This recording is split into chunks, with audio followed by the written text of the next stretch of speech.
नमस्कार दोस्तों, stock market strategy में फिर से एक बार आपको बहुत-बहुत स्वागत है। तो आज यहाँ पे मैं डिस्कशन करने वाला हूँ एक प्राइवेट बैंक के बारे में। देखिए बैंक एक टाइम में देखा जाए तो एक स्मॉल फाइनेंस टाइप बैंक था। एक छोटा-सा एक फाइनेंस का बैंक था। आज धीरे-धीरे करके कंपनी बड़ा हुआ है और साथ ही साथ कंपनी एक प्राइवेट बैंक भी बन चुके हैं। तो इस बैंक के नाम क्या है? बैंक का नाम है बंधन बैंक।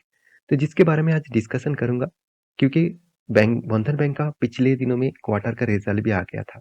तो बहुत सारे दोस्तों ने कमेंट भी किया सर क्वार्टर 3 का रिजल्ट आया है, किस तरीके से रिजल्ट हुआ है? एक बार ज़रूर कमेंट करना। साथ ही साथ रिजल्ट क्या सही में ठीक-ठाक हुआ है? क्या इन्वेस्टमेंट करने का सही टाइम यहाँ पे आया हुआ है? तो सब कुछ मैं यहाँ पे डिस्कशन करने वाला हूँ, तो वीडियो को लास्ट तक देखिएगा। और अभी तक अपने इस चैनल को सब्सक्राइब नहीं किया तो ज़रूर कर लीजिएगा, क्योंकि आपको daily basis stock market information, update, news इसी चैनल के माध्यम से मिलता रहेंगे। तो चलो देख लेते हैं आज के स्टॉक के बारे में। तो सबसे पहले मैं पिछले दिनों के चार्ट पैटर्न स्क्रीनशॉट लेके रखा था, मैं आपको दिखाने के लिए। तो आप देख सकते हैं बंधन बैंक का जो यहाँ पे डिटेल्स देखने को मिला। मार्केट जब ओपन हुआ तब एक फ्लैट ओपन हुआ था, उसके बाद एक गिरावट भी देखने को मिला था। तो अचानक शार्प तेजी देखने को मिला और हायर लेवल में जाकर क्लोजिंग हुआ। तो जो लोअर साइड से अपर साइड तक देखा जाए तो करीबन-करीबन 4% तक जंप देखने को मिला। तो लास्ट टाइम में ऐसा क्या हुआ जिसके कारण 4% जंप हुआ? तो आप सोच रहे हैं कि सर कंपनी के तो रिजल्ट आने वाले थे, तो रिजल्ट बहुत खास हुआ होगा, तो इसलिए तेजी हुआ। हाँ, आपकी बात सही भी है। थोड़ा-सा थोड़ा-सा आपके बात में अ, मतलब नेगेटिविटी भी है। वो क्या है? चलो मैं आपको बताता हूँ। तो सबसे पहले मैं रिजल्ट के ऊपर चला जाऊँगा, वहाँ से आपको सब कुछ मिल जाएगा। तो देखिए, यहाँ पे फाइनेंशियल रिजल्ट किसका? बंधन बैंक का आपको देखने को मिलेगा। तो अब ध्यान से देखिएगा, ये जो रिजल्ट है, वो लाखों में है, मैं आपको करोड़ों में कन्वर्ट कर दूँगा। फर्स्ट जो कॉलम है, वो कॉलम बता रहा है कि कंपनी का क्वार्टर 3 का रिजल्ट। सेकंड जो कॉलम है, वो बता रहा है कंपनी का क्वार्टर 2 का रिजल्ट। थर्ड जो कॉलम है, वो बता रहा है क्वार्टर 3 का रिजल्ट। तो तीनों रिजल्ट आपके सामने हैं। तो सबसे पहली बात, कंपनी का जो टोटल इनकम है, उस इनकम के हिसाब से बात करूँ, तो नेट इनकम के बारे में बात करूँ, तो टोटल 4,84,000। पिछले बार कितना था? 4,24,000 था। पिछले सालों में 4,11,000 था। इसका मतलब ईयर ऑफ ईयर बेसिस और क्वार्टर क्वार्टर बेसिस दोनों में ही इनकम में ग्रोथ देखने को मिला है। तो इनकम में अच्छा खासा ग्रोथ देखने को मिला है यहाँ पे। उस हिसाब से कंपनी के एक्सपेंस के बारे में बात करूँ, तो टोटल एक्सपेंडिचर के बारे में बात करूँ, तो यहाँ पे आप देख सकते हैं कंपनी का खर्चा कितना है। देखिए एक्चुअली कंपनी को खर्चा कहाँ पे होता है? Interest expand. तो इंटरेस्ट एक्सपेंडेड मतलब क्या है? मान के चलिए बैंक ने सॉरी लोन लिया नहीं, लोन यहाँ पे लोन जो दे चुके थे उसके ऊपर तो इंटरेस्ट कंपनी को मिला, वो तो इनकम हुआ। बैंक ने मान के चलिए जितने सारे सेविंग अकाउंट्स है, करेंट अकाउंट्स है, साथ ही साथ अब एफडी भी है, तो इस तरीके से इन्वेस्टमेंट जितने सारे लोग करके रखे हैं तो उसको तो इंटरेस्ट देना पड़ेगा। तो वही इंटरेस्ट इसके लिए एक एक्सपेंस है। एक्चुअली देखा जाए तो ये एक लायबिलिटीज है, तो उसका लायबिलिटी पेमेंट करना पड़ता है, तो इसलिए लायबिलिटी पेमेंट किया। और उस हिसाब से देखा जाए तो कंपनी में टोटली देखा जाए तो 2,90,000 के आसपास यहाँ पे एक्सपेंस देखने को मिला। इसका मतलब जितने इनकम हुआ था उसके हिसाब से एक्सपेंस ज़्यादा देखने को मिला। पिछले बार 2,70,000 के आसपास देखने को मिला था। तीसरी बार 2,16,000 के आसपास देखने को मिला। तो ओवरऑल बात करूँ यहाँ पे एक्सपेंस ऑब्वियसली कुछ इस पॉइंट्स के हिसाब से देखने को मिला है।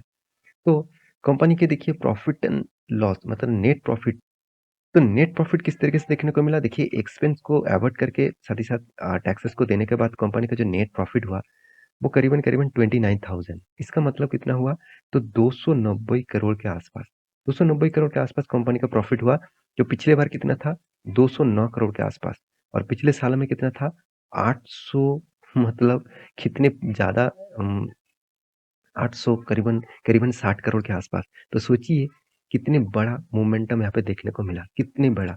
209 से डायरेक्ट 290, ये तो ठीक था, मगर पिछले सालों से बहुत कम इनकम हुआ है। तो इसीलिए कंपनी में एक यहाँ पे वीकनेस ज़रूर है, तो उसके कारण स्टॉक में पहले तो गिरावट हुआ था। पिछले बार से थोड़ा-सा प्रॉफिट जंप देखने को मिला, इसलिए लास्ट टाइम में एक अच्छा खासा रिजल्ट आने के बाद एक तेज़ी देखने को मिला है। तो क्या इस तेज़ी कंटिन्यू रहेगा? देखिए एक पॉइंट्स और भी मैं दिखाना तो आपको भूल ही गया, जो पॉइंट्स बहुत इंपॉर्टेंट है। तो वो पॉइंट्स आपको यहाँ पे देखने को मिलेगा, तो जो मुझे सबसे वीकनेस लगा। देखिए इस बार कंपनी का प्रोविज़न, तो प्रोविज़न बहुत इंपॉर्टेंट पॉइंट्स होते हैं कोई भी बैंकिंग के लिए। अगर प्रोविज़न ही ठीक नहीं है, तो बैंक बहुत बड़ा खतरे में जा सकता है। तो प्रोविज़न क्या होता है? मान के चलिए बैंक ने लोन दूसरों को बाँटा, मतलब लोन दूसरों को दिया। इतने सारे लोगों को लोन दिया, मान के चलिए यहाँ पे 1, 2, 3, 4, 5 लोगों 4 लोगों को लोन दिया। इस 4 लोगों के पास से 3 लोगों ने तो लोन का पैसा वापस किया। एक लोग मतलब एक आदमी ने लोन पैसा वापस नहीं कर पाया। तो उसका क्या लोन का पैसा क्या हो गया? डिफ़ॉल्ट हो गया। तो बैंक का वो को उसी चीज़ को प्रोविज़न कहा जाता है। तो जितने पैसा वापस नहीं आएगा, उसी वो पैसा बैंक के लिए बहुत बड़ा नेगेटिविटी होगा, लॉसेस होगा। तो यहाँ पे देखिए कितना प्रोविज़न है 1,54,000 इसका मतलब अराउंड अराउंड 100 सॉरी 15,000 चलो मैं आपको बता दूँ 1540 करोड़ के आसपास। तो इस बार प्रोविज़न देखने को मिला 1540 करोड़ के आसपास और पिछले बार कितना था 127 मतलब सॉरी 1270 करोड़ के आसपास।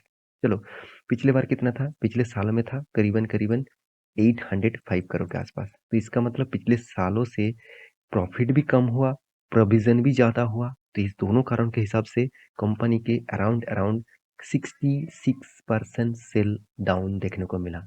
सॉरी 66% प्रॉफिट ग्रोथ डाउन देखने को मिला, जो मैं आपको थंबनेल में बता चुका हूँ। तो नेट एनपीए भी किस तरीके से वो भी देख लीजिए। नेट एनपीए के जो परसेंटेज है वो आप देखेंगे तो पिछले बार नेट एनपीए बहुत ज़्यादा था, उसको कंट्रोल में लेके आया। ये भी एक कारण है, इस कारण के वजह से एक स्टॉक में लास्ट टाइम में एक अच्छा खासा ग्रोथ देखने को मिला। तो देखिए हमेशा इस पॉइंट को आपको इसीलिए दिखाता रहता हूँ कि आपको भी पता चले कि कंपनी किस तरीके से कौन सा दिशा में जा रहा है। रिटेल बैंकिंग के बारे में बात करूँ तो 4 लाख के आसपास है।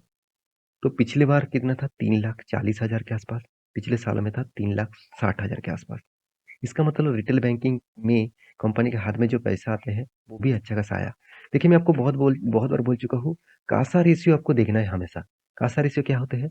करंट अकाउंट में सेविंग अकाउंट से बैंक के हाथ में कितने पैसा आ रहा है, वही सबसे ज़्यादा इंपॉर्टेंस होते हैं। तो कासा रेशियो बता रहा है कि कंपनी के हाथ में अच्छा खासा पैसा भी आ चुके हैं। तो ये पॉइंट्स आपको हमेशा मेजर करना चाहिए।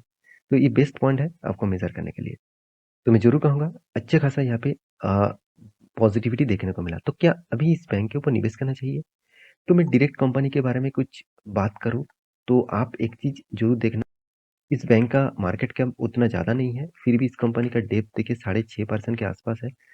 प्रोमोटर के पास होल्डिंग कितने हैं? करीबन-करीबन 40% के आसपास। Return of equity, return of capital employed उतना खास नहीं है। साथ ही साथ कंपनी का जो सेल्स ग्रोथ है, वो 19% के आसपास है, प्रॉफिट ग्रोथ 297 के आसपास है। तो इस बार तो था, पिछले बार क्या था वो देख लीजिए। पिछले बार के सेल्स देखिए कितना डाउन, प्रॉफिट ग्रोथ भी सॉरी सेल्स तो ठीक था, मगर प्रॉफिट ग्रोथ बहुत डाउन था। तो मैं इस तरीके से वीकनेस कंपनी के ऊपर निवेश नहीं करता हूँ। जिसका प्रॉफिट अर्निंग रेशियो ठीक-ठाक नहीं है और जिसका प्रॉफिट अर्निंग रेशियो नेगेटिव में है 5 साल, 3 साल में, तो उस तरीके से कंपनी के ऊपर निवेश करना बहुत बड़ा खतरा होगा। अगर आपको कोई भी बैंकिंग कंपनी के ऊपर निवेश करना ही है, तो एचडीएफसी, आईसीआईसीआई, कोटक इस तरीके से बैंकिंग के ऊपर फोकस रखना। इस तरीके से बैंकिंग के ऊपर आप स्टडी करना। और हाँ, आप छोटे बैंक के ऊपर निवेश करना चाहते हैं, तो आप सीयू बैंक के ऊपर भी फोकस रखना। साथ ही साथ आप एयू बैंक के ऊपर भी फोकस रख सकते हैं। तो ये सारे बैंक्स के ऊपर आप फोकस रख सकते हैं। तो अभी बंधन बैंक का चार्ट पैटर्न क्या बता रहा है? आपको मैं बता दूँ, तो यहाँ पे देख सकते हैं बंधन बैंक के जो सिनेरियो अभी देखने को मिला, एक ही रेंज के ऊपर फँसे हुए हैं। जब से स्टार्ट हुआ उसी रेंज के ऊपर कंपनी ट्रेड कर रहे हैं, अभी डाउन साइड में है। अगर इस लोअर लेवल को तोड़ता है तो एक बहुत बड़ा गिरावट भी देखने को मिल सकता है। तो इस कंपनी के डिटेल्स मैं आपके सामने रख चुका हूँ। जब कोई टेक्निकली चार्ट पैटर्न अच्छा खासा बनेगा तो मैं आपके साथ शेयर करूँगा। तो वीडियो को लास्ट तक देखने के लिए बहुत-बहुत धन्यवाद और इसी तरीके से कंटिन्यूअसली वीडियो पाने के लिए चैनल को सब्सक्राइब भी करना। मिलते हैं नेक्स्ट वीडियो में, तब तक के लिए अच्छे से रहिए, अपना ख्याल रखिए। Bye bye.